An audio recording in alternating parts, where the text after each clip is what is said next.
The first kind of goods which we can see, we said they are tangible, which we can see, touch, and feel that you have touched a given item or a given good, are categorized in terms of commercial. We call it economic goods,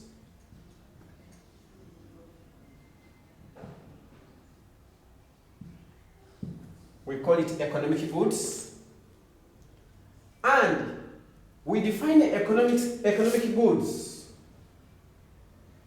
as goods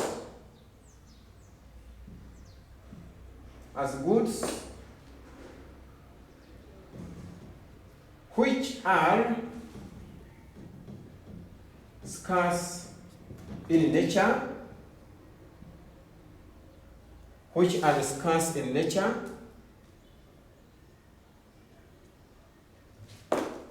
and therefore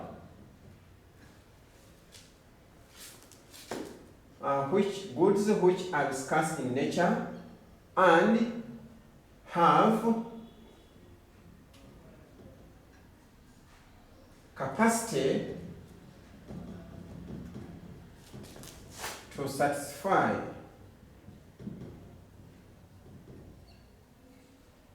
one's desires.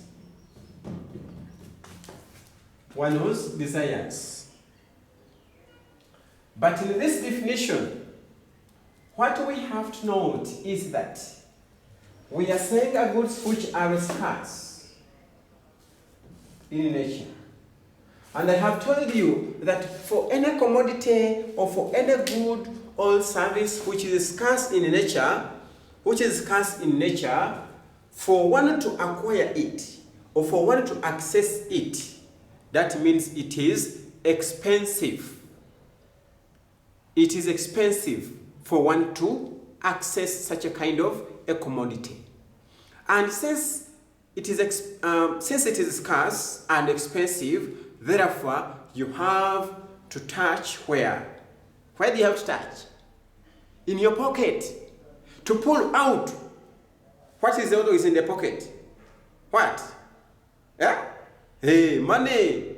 You pull out money to pay for the scarce resource, for the scarce good, for the scarce commodity, or for the scarce service. Yes. So, when you don't touch into your pocket to pull out that huge money that is there, then you will not enjoy an economic good. Because even the one who has looked for it, he who has bothered to take time, engage into its production, has not wasted time. Has not wasted what? Time. His time and raw materials have to be paid for in terms of a price. So that one makes it to be called economic goods. But these economic goods, therefore, also have got some kind of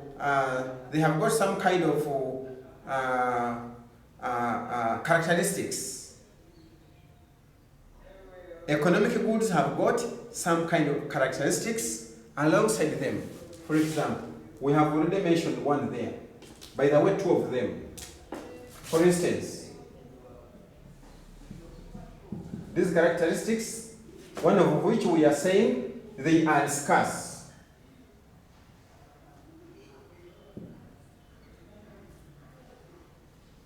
They are scarce in nature. Meaning that they cannot easily always be realized, be obtained. Then too,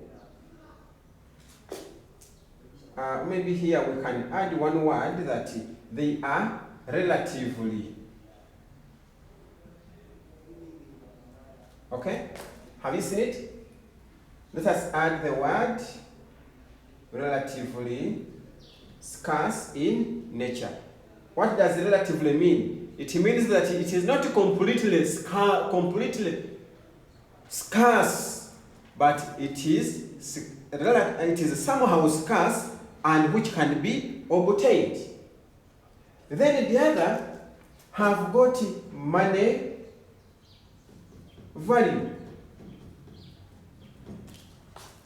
Money value, meaning that you have to monetize this commodity here.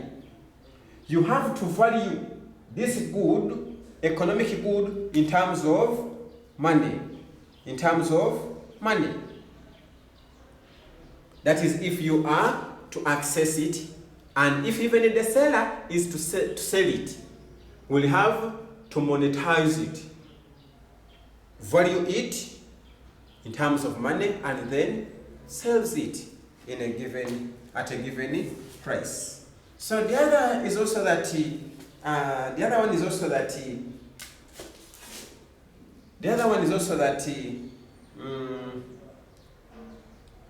they have opportunity cost. They have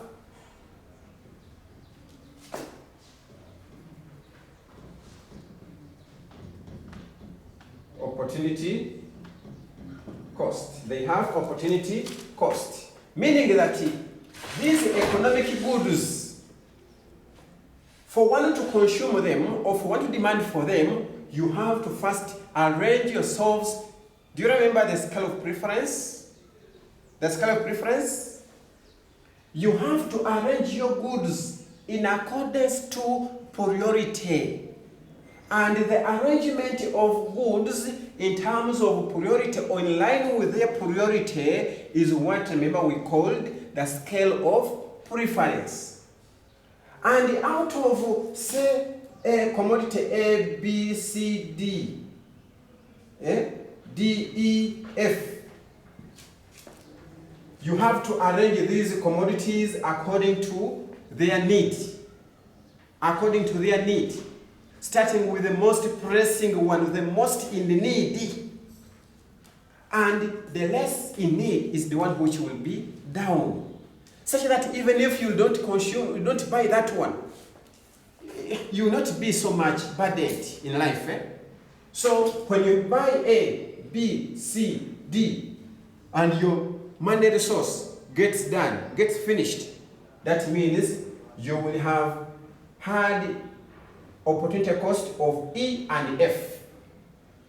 The buying of A, B, C, D would be the opportunity cost of E and F. Of E and F. Yes. So with this, that's why we are saying that since they have money value, since they are scarce, relatively scarce in nature, and have money value, therefore, you can always be able to buy 1, 2, 3, leaving out the other, thus leading us to opportunity cost. Okay? Yes, don't think that even you who is there, when you have 1 million, that you will be able to buy everything you need in this world. You cannot. You cannot. Because immediately you just there start buying some items, is when you will feel that you have very many, and even the 1 million will end when you have not completed them. That means you must have made a scale of preference. A scale of preference. Then lastly, among the characteristics of economic goods is that these economic goods have utility.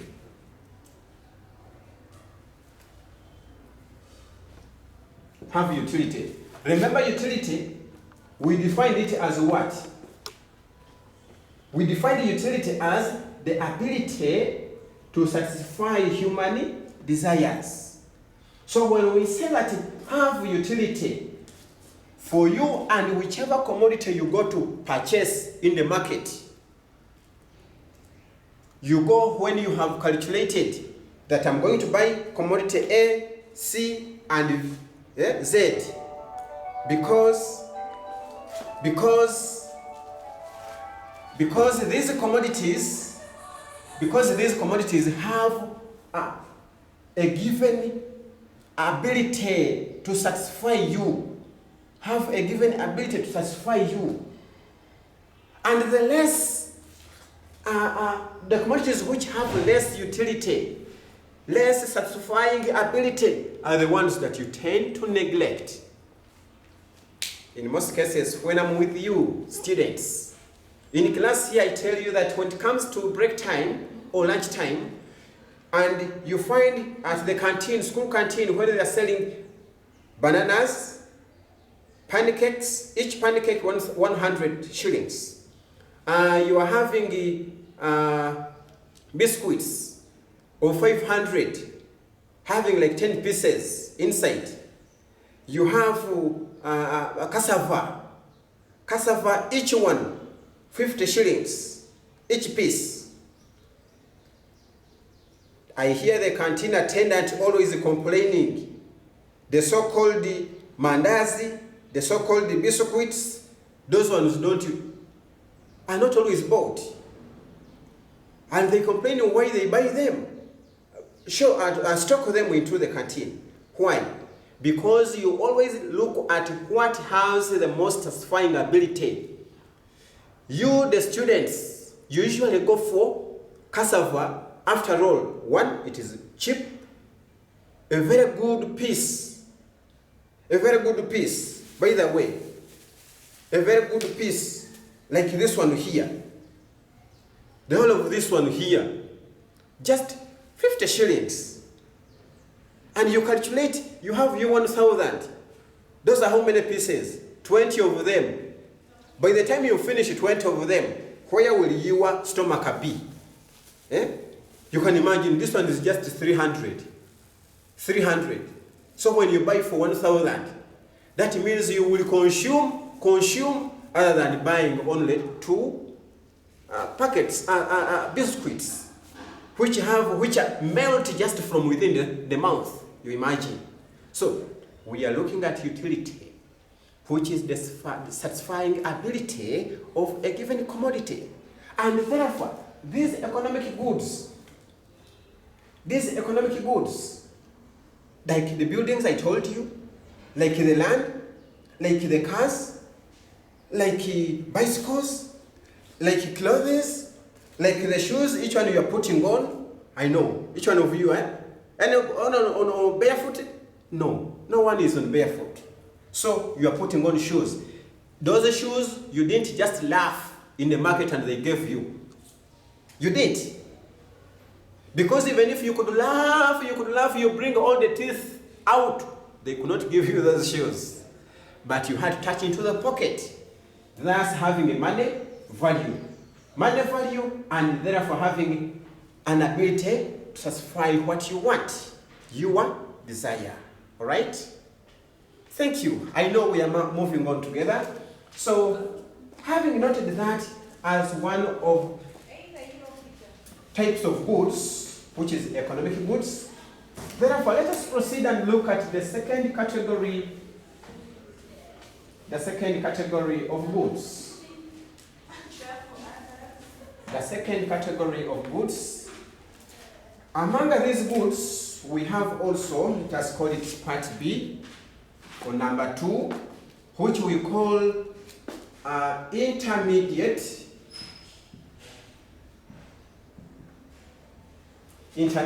goods. Yes. What could these ones be? What could this type of good be? When we are talking about intermediate goods, we mean goods which are used, which are demanded to be used in the production of other goods. These are goods which are used in the production of other goods. In other words, they are semi-processed goods are semi what? Semi-processed goods which are used in the production of other goods. Yes, most of you here, you are pancake makers. Are you? Hey, but you have seen people making pancakes. I know you are students. Since you are students, but at least some of our parents are good at making chapatis, are good at making pancakes, good at making cakes, good at making making what? Eh? Mention them. Of course, there are many. But what are always the raw materials in the process of making some of those items that we have mentioned? Yes. For example, when someone is dealing in the making of chapatis, what are the raw materials? In chapati making, we have wheat. Yeah? We have wheat. We have salt. Yeah? We have cooking oil. You get? So in other words, to be brief, the cooking oil, the wheat flour, and the salt, and by the way, the baking powder, which make it to, some of them, they mix it, and it's a small chapati like this, but